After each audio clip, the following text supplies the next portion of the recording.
a better way to celebrate spooky season than some tasty treats from the Flavor Queen. From cupcakes to whoopie pies, she has it all. Joining me in the Charlie Wilson KitchenAid kitchen is the Flavor Queen herself, Janine Washley.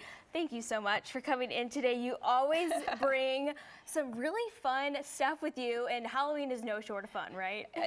That is so true. Elle, it's so much fun to celebrate spooky season, as we all have started calling it. Right. And what is spookier to me personally than eyeballs? I mean, they're just so, they can just be so gross with, the red stuff on them and whatever. Right. But first I have to tell you what happened to me on Friday. Okay. Friday I went to a local coffee shop, and they had the Halloween drinks, as many do, right. So I got this vampire Cubano. So, they, in front of me, they poured it into the cup and they were telling me, ooh, it's made with red sugar.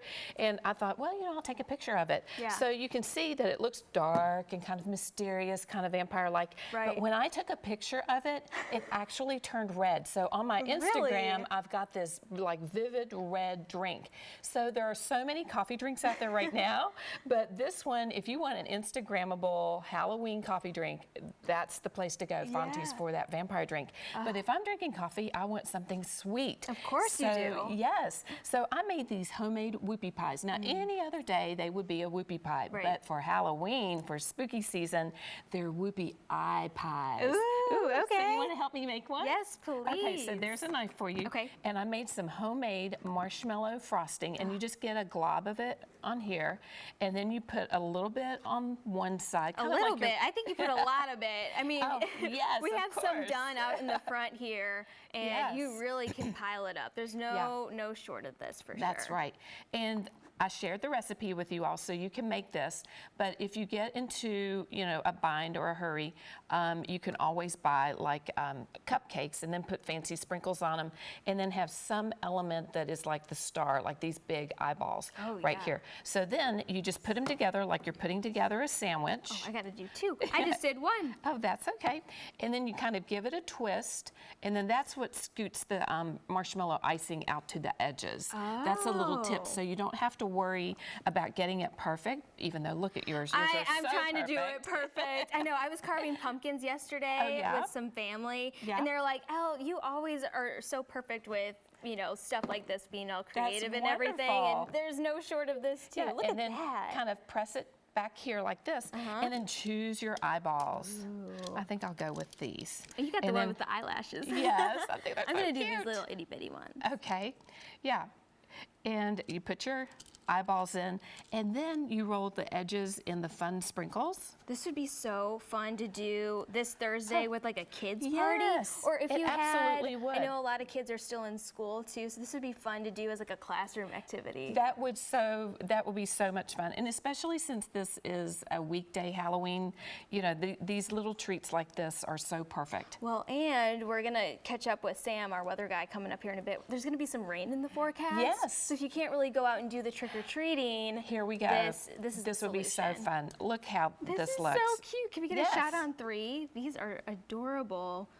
So cute. Yay. And you can customize these any way. You could do the Halloween sprinkles, or you can kind of transition this to really any season too. You absolutely could. I mean, they would be perfect at Christmas to make little elves, like little elf whoopie pies. Ooh. So it's chocolate with like it has a little bit of a buttermilk tang, and then you've got that sweet marshmallowy type of filling. So they're a lovely treat with coffee or with a big glass of cold milk. Oh, so good. And these little eyeballs, where did you get these at? My mom found those.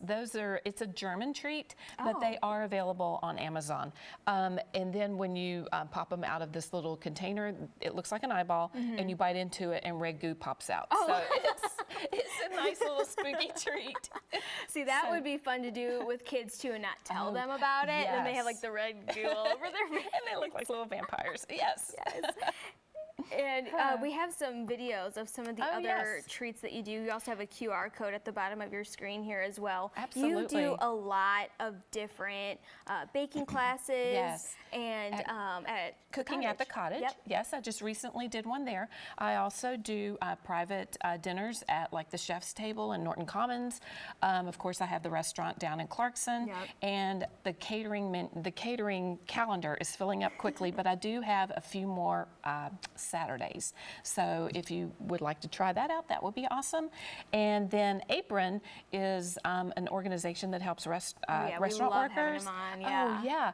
And on Wednesday is their little party that they have, their patio party at Lulu down on Market. Okay. And I'll be bringing some treats. So if you want to taste Flavor Queen's treats, come down there on Halloween Eve. Yes, and I do know you're also running for Greatest Baker. Yes. Which is amazing. Yeah. I mean, Oh, you're for thank sure going to win. Wow. With everything you Yes. brought here and plus everything else that you do. Yeah, and that's a great contest. Mm-hmm. And then if I win, that's $20,000. And my favorite baking magazine is Baking from Scratch. And it's a Buddy Velastro type of contest. Okay. And so I get to meet him, and he's just wonderful. So, yeah, so it would so just be a dream, and I exciting. just wish that people would vote for me. And how do people vote?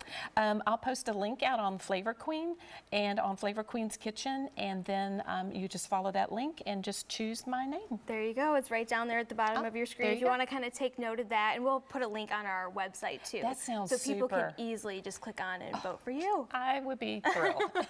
Well, good luck to you. Thank and you. Thank you so much for getting us in the spooky season. I feel like Wonderful. it just like came here all about. Oh, I totally agree. But we'll have fun with whether it's cupcakes or whether it's whoopie eye pies. We'll have a great time on Thursday. All right. Thank you so much for stopping You're by. welcome.